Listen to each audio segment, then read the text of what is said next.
Hi, my name is Jaleesa Robison, and I will be presenting today on Case 3-5, Walmart Inventory Shrinkage. To begin, we start with the case summary. Shane O'Hara was transferred to the Atomic City Walmart as the new store manager to help address the shrinkage issues there. Shrinkage, as defined by the text, is the value of goods that are stolen or otherwise lost.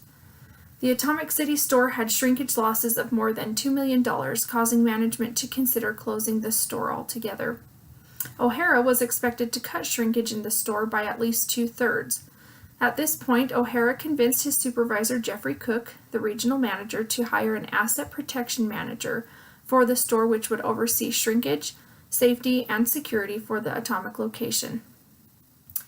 After his hire, later on, the annual inventory audit came back looking surprisingly well, from shrinkage of about $800,000 to about $80,000, a much lower amount. O'Hara felt that these numbers may have been doctored in some way to look good.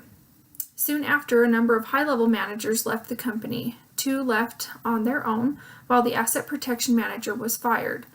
O'Hara's supervisor said that he had initiated an investigation on the Atomic City location, saying that the large shrinkage rate was due to improper accounting. O'Hara was concerned about being blamed for the fraud. He sought the counsel and advice of a peer, another manager in the community, who said that she had been accused of similar fraud and that she had found that the fraud was occurring when items were being counted as inventory even though they were missing, as they were said to be in dressing rooms or other areas and were being prepared to put back out on the floor, but they were still being counted in inventory, although they were actually missing. The stakeholders in this case are Shane O'Hara, his supervisor Jeffrey Cook, the board of directors, the investors and stockholders of Walmart, the employees of the Atomic City Walmart, the customers, and also the other manager in the local area. Ethical issues include inventory that is being misrepresented on the financial statements, inventory that is being passed, getting passed an audit at another location that may not have been corrected or it may not be being corrected at this point. Items are being counted as inventory even though they are missing. Management, as in upper management, is passing off the discrepancy as an error that has been corrected. However, we don't know if that's true. And local managers are being blamed for an issue that is potentially larger within the organization. So the issue here, where does it reside? With local managers? With upper management? O'Hara didn't seem to be involved in fraudulent activity, but the other store manager hasn't reported her situation either until now. Why has she not reported that? Is she hiding something, or is upper management hiding something? The tone at the top in ethical culture at Walmart includes the regional manager, Jeffrey Cook, seems to care more about the bottom line than the actual accuracy of reporting. The same type of situation has occurred or may still be occurring at another location near Atomic City. Cook says that an investigation has been implemented. However, where is the evidence? The other store manager hasn't told anyone of her situation. Why hasn't she said that until now?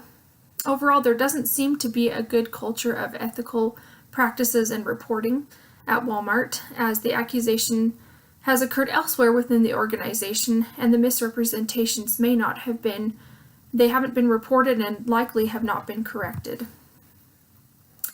Action items include: first, O'Hara should begin by reviewing Walmart's procedures for whistleblowing or reporting acts that are against policy or against the law. If there are procedures in place, then he should follow them first. If there is no guidance, he should seek help from upper management. And if it isn't resolved there, he should consider the Dodd-Frank approach. According to Dodd-Frank in the text, he should determine whether the violations have a material effect, quantitatively or qualitatively, on the financial statements. So I say that O'Hara should work internally first before going external, as the text states about the Dodd-Frank approach that one major concern with this new provision is that it may cause would-be whistleblowers to go external with the information rather than internal, using the organization's prescribed reporting mechanisms. Employees have a loyalty obligation to their employers that include maintaining confidentiality and not doing anything to harm their employers. At this point, it's difficult to see where the fraud is taking place. Is it with local management or upper management? And this concludes the case 3-5 on Walmart inventory shrinkage.